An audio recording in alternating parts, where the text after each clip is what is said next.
कोशिश भी नहीं हो पा रही। हमारे जो कर्मचारी हैं उनको ये बात समझनी पड़ेगी। आज आप नहीं समझोगे तो ध्यान रखना, आने वाली पीढ़ियां हमें माफ नहीं करेगी। आज यहाँ से 3 युवा साथी मेरे साथ जेल में गए, वो बड़े गर्व के साथ कहते हैं, और जिस दिन वो मरेंगे उस दिन तक बड़े गर्व के साथ कहेंगे कि मैं मेरी कौम के लिए जेल गया था, मेरी कौम के लिए। और आज उनसे एक और लग गया कि अरे यार वो क्रांतिकारी वही ना, वो जेल गया था, ये टैग लग गया। जेल में क्या था, मैं जेल के बारे में बता देता हूं आपको। आप के हो नहीं हो मुझे नहीं पता, लेकिन जेल के बारे में बता देता हूं। जितनी घरानी सेवा कौन करे, भी ज्यादा जेल वाली सेवा करी लोग। आपने घरानी सेवा कौन करे, भी ज्यादा जेल की सेवा करे लोग। टाइम पर चाय देवे, टाइम पर नाश्तो और टाइम पर खाना। किसी भी भाई ठंडा बेचना नहीं है, होगा जो देखा जाएगा। हमने 11 सूत्रीय मांगे रखी है, उनमें 5-6 मांगे मनवा दी और बाकी मंगवा देंगे। उसके लिए लड़ाई लड़नी पड़ेगी। आप किसी बात से घबराओ मत, हमारे लोग कमजोर नहीं है। और मैं धन्यवाद करता हूं हमारी कमेटी का, कोर कमेटी का, जो लगातार संघर्ष कर रही है आपके लिए। आज आपके दर पर देखिए, जो 84 लोग जेल गए उनके दम पर वो कहावत है ना कि बाप ने पूरी जिंदगी भर पैसा कमाया और कहीं गाड़ के सो गया और वो ऊपर पहुंच गया, बेटे भी दुखी हम भी दुखी। अरे उस पैसे का काम ही नहीं लिया तो फिर क्या मतलब है। और उसी के टैक्स के समय वो टैक्स का मजा कोई और ले रहे हैं, और वो टैक्स का पैसा हमें भी चाहिए। और इसके लिए बोर्ड बनना चाहिए ताकि आने वाली हमारे बच्चे, ये बच्चियां, इनको स्कूटी मिले, इनको लैपटॉप मिले। और लोगों को लैपटॉप मिलता है, और लोगों को स्कूटी मिलती है, और लोगों को स्कॉलरशिप मिलती है, तो हमारे बच्चों को भी मिलनी चाहिए। बताओ मिलनी चाहिए कि नहीं मिलनी चाहिए? मिलनी चाहिए। अरे दोनों ऊपर हाथ खड़े करके बताइए, मिलनी चाहिए कि नहीं मिलनी चाहिए? मिलनी चाहिए। हमारे बच्चों को स्कूटी मिलनी चाहिए कि नहीं मिलनी चाहिए? मैं भी चाहता हूं मेरी एक छोटी छोटी बहनें लैपटॉप से कट करें। मैं भी चाहता हूं मेरी बहनें स्कूटी से कॉलेज जाएं, और मैं भी चाहता हूं मेरी बहनें विदेश जाएं। बताइए आज कोडराइसर की जमीन पे कितने लोग अपने स्कॉलरशिप से अमेरिका पढ़ रहे हैं? आपको पता है क्या कितने लोग पढ़ रहे हैं? कोई पढ़ रहा है क्या? लेकिन आपका टैक्स का मजा ले रहे हैं वो लोग। कोई कैलिफोर्निया कॉलेज में पढ़ रहा है, कोई लंदन पढ़ रहा है, कोई ऑस्ट्रेलिया पढ़ रहा है, और हम लोग क्या कर रहे हैं?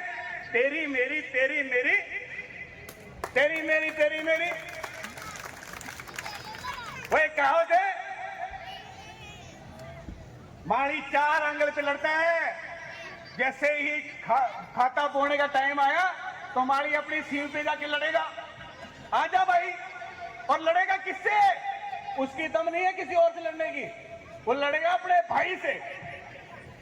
भाई बंद और बाकी आओ जाओ, यही है ना मेरे भाइयों। मैं आज आपको कहना चाहता हूं, आपको महात्मा ज्योतिबा फूले की सौगंध है।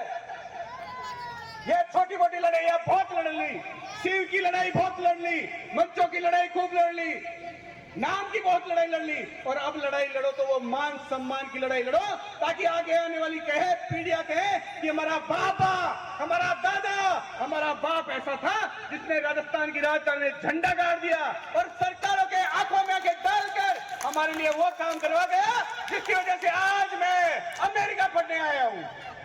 ये ताकत खड़ी कर दो आप, और इस ताकत के दम पर कि आप अपने भविष्य, अपने बच्चों का भविष्य दे पाएंगे। याद रखना, हमारे बाप दादा चले गए ऐसे ही हाथ ऊपर करके, कुछ नहीं किया उन्होंने। बताइए क्या किया? आज जो तुम धर्मशाला बनाए हो वो अपने पैसे की बनाए हो। बताओ अपने पैसे की बनाए हो नहीं? तो अपने पैसे की बनाए नहीं, फंड होता है। बोर्ड में 1000-2000 करोड़ होते तो 5-10 करोड़ की इधर ही घोषणा हो जाती और 10-20 करोड़ का इधर हॉस्टल बन जाता। ये लड़ाई लड़ रहे हैं हम लोग आपकी, आपको समझना पड़ेगा।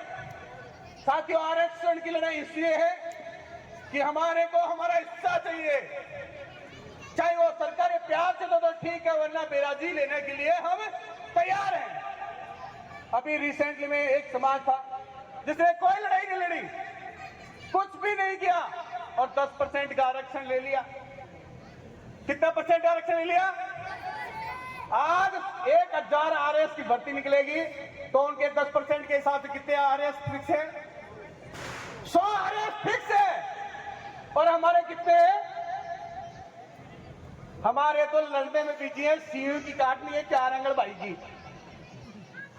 हाँ, मनी महिलाएं लड़ाई है बिकूड़ा पर नहीं, वो कचरो थोड़ा नहीं किसकानो है, पड़ोसी जानी लड़ाई करनी है सुबह उठ। अरे एक छोटी छोटी लड़ाई क्या लड़ रहे यार, एक बड़ी लड़ाई लड़ेंगे हम। तो इसलिए बड़ी लड़ाई आज बोर्ड बनना चाहिए, आरक्षण मिलना चाहिए, हमारा स्वाभिमान के लिए लड़ेंगे।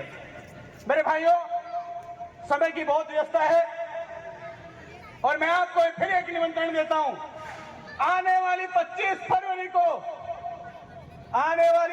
फरवरी को फिर एक बार राजस्थान की राजधानी में झंडा काटेंगे और दुनिया को ये बताएंगे कि पिछली बार 2 लाख आए थे, अब की बार 20 लाख लोगों के साथ में ताकत दिखाएंगे। बताओ, ताकत दिखाओगे कि नहीं दिखाओगे?